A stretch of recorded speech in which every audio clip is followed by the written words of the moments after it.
Welcome to the Specialty Products Company installation video for the GM Muscle Car Tubular Lower Control Arms.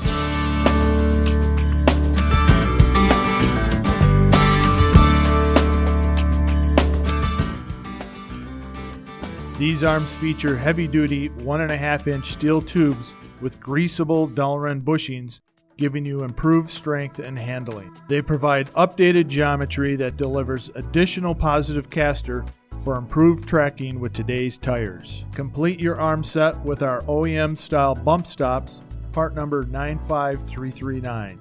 Want to fully dial in your suspension for ultimate handling? Check out our upper control arms, part number 97120. SBC also has performance coil springs available with part number 94393. Always follow proper safety precautions associated with all the equipment used in this video. Read the installation instructions thoroughly. Prepare each arm by greasing and inserting the metal inserts into the Delrin pivot bushings.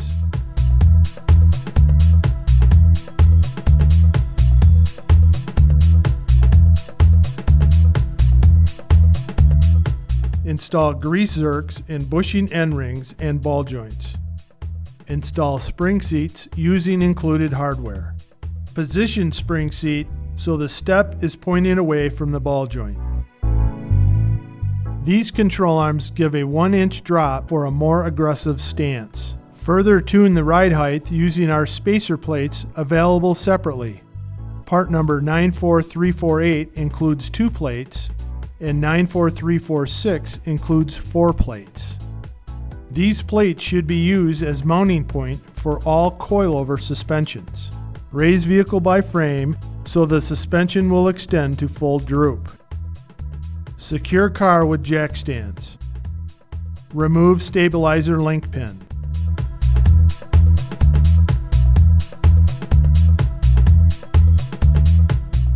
Remove shock absorber.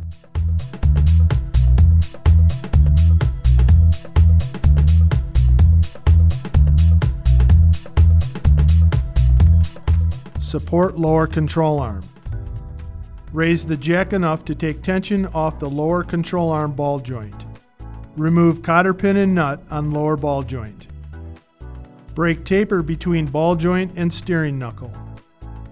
Compress spring using an internal spring compressor. Carefully lower control arm and remove spring. Remove control arm bolts to frame, then remove lower control arm. Mount SBC control arm into frame and install bolts. Position the spring into the control arm, making sure it fits properly into spring seat. Raise the control arm into place and connect the lower ball joint.